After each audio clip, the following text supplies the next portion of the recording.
నిన్న royal challenge Bengaluru Vijayanandam మనం చూసుకోవచ్చు. రెండోసారి కప్ అందుకున్నటువంటి సందర్భంలో రాయల్ ఛాలెంజర్స్ బెంగళూరుకు వరుసగా రెండో టైటిల్. ఐపీఎల్ ఫైనల్లో 5 వికెట్ల తేడాతో గుజరాత్ టైటన్స్పై గెలుపు. చేజింగ్లో హాఫ్ సెంచరీతో చెలరేగిన విరాట్ కోహ్లీ. నిన్న విరాట్ కోహ్లీ కనుక తడబాటు అయిందంటే మ్యాచ్ బోల్తా కొట్టేది. సరే, వాళ్ళు తక్కువ స్కోర్ కొట్టినప్పుడు 150 ఏమో కొట్టినట్టుగా ఉంది, 154 ఏమో మొదట బ్యాటింగ్ చేసినటువంటి గుజరాత్ కొట్టినట్టయితే ఇక దాంట్లో దరిదాపుగా 75 నాట్అవుట్ మీద విరాట్ కోహ్లీ ఆడడం జరిగింది. ఒక మంచి స్కోర్ చేయడం జరిగింది. అందుకోసం అని చెప్పేసి నిన్న మరి గెలిచినటువంటి సందర్భం కూడా కనబడతా ఉన్నది. ఐపీఎల్ 19 ఫైనల్ టార్గెట్ 156, చేజింగ్ చేసేది ఆర్సీబీ. మెరుపు ఆరంభం దొరికింది. జోరు మీదున్న ఆ జట్టు దూకుడును మిహాబాయ్ సిరాజ్ వేసిన బ్రేకుతో ఆటలోకి వచ్చిన టైటాన్స్ ఒక్కో వికెట్ తీస్తూ మ్యాచ్పై పట్టు బిగించినట్టే కనిపించింది. కానీ క్రీజ్లో పాతుకుపోయిన chasing king Virat Kohli 75 not out ముందు జీటీ ఎత్తులు పారలేదు. ఎప్పట్లాగానే ఒత్తిడిలో చెలరేగిపోయిన విరాట్ టైటాన్స్కు షో చూపించాడు.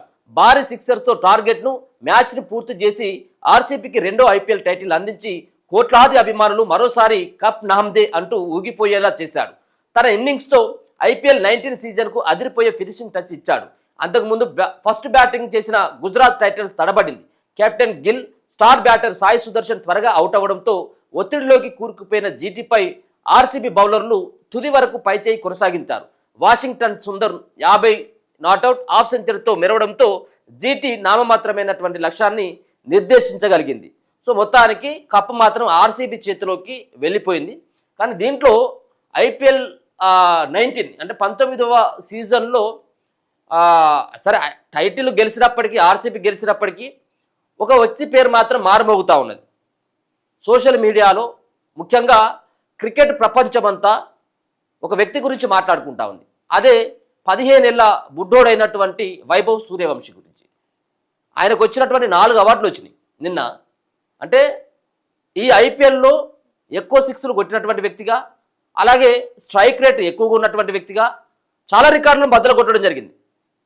క్రేజ్ గిల్ ఎవరైతే ఉన్నారో గిల్ యొక్క రికార్డు కూడా బద్దలు కొట్టడం జరిగింది. అత్యధిక సిక్స్లు కొట్టడం జరిగింది ఒకటే ఐపీఎల్. 15 ఏళ్ల బుడ్డోడు.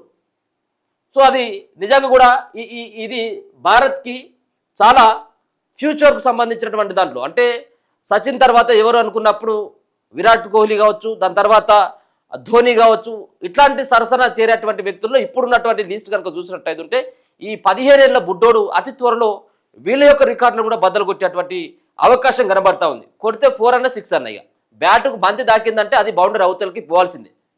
ఇగో ఆయనకు నిన్న వచ్చినటువంటి ప్రైజ్ మనీ ఎవరెవరికి ఎంత వచ్చింది, దీంట్లో సూర్యవంశీ సంబంధించినటువంటిది కూడా చూద్దాం. ప్రైజ్ మనీ అత్యధిక పరుగులు విజేతకు 20 కోట్ల రూపాయలు వస్తాయి, రన్నర్అప్కి 12 కోట్ల 50 లక్షల రూపాయలు.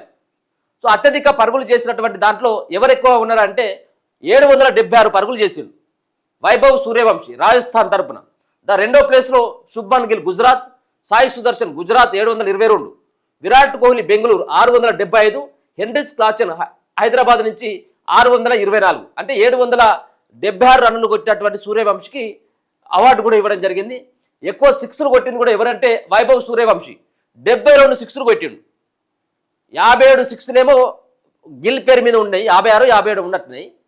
దాన్ని దాటేసి 72 సిక్స్లు రాజస్థాన్ తరపున ఆడి 15 ఏళ్ల కుర్రాడు కొట్టినటువంటి సిక్స్లు.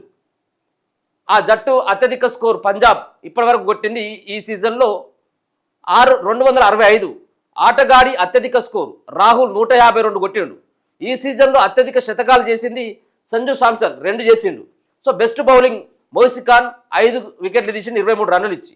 ఇక అత్యధిక వికెట్లు తీసినటువంటి దాంట్లో కగిసో రబాడా గుజరాత్ 29 వికెట్లు తీసిండు.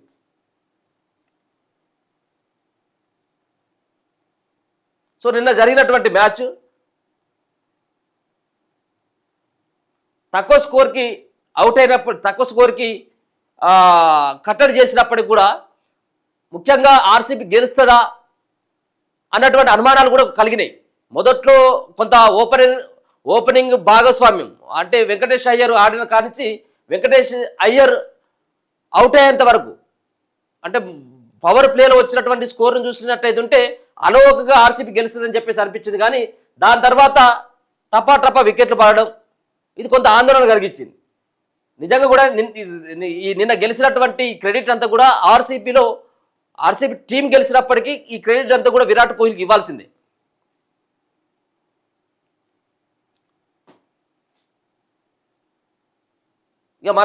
ఇప్పటి వరకు 2 నెలల వరకు ఈ యొక్క ఐపీఎల్ మోనియాలో ఉన్నటువంటి ఈ లోకమంతా ఇప్పటికైనా కొంత బయటకు రాండి. సరే తెల్లారు లేచిన తర్వాత ఐపీఎల్ మూడ్లోకి వెళ్ళిపోయినాం. సో దాంట్లో ఒక రకమైనటువంటిది ఒక పక్కన కొంతమంది ఎంజాయ్ చేస్తూ ఉంటే కొంతమంది బెట్టింగ్లు ఈ వ్యవహారం అంతా కూడా నడిచింది. అది రెండో అంశం. ఇది జరిగేది ఎప్పటికీ. సో 2-2.5 నెలల పాటు ఇది సాగినటువంటి ఈ జర్నీ ముగిసిపోయింది. మళ్ళీ నెక్స్ట్ ఇయరే ఉంటుంది.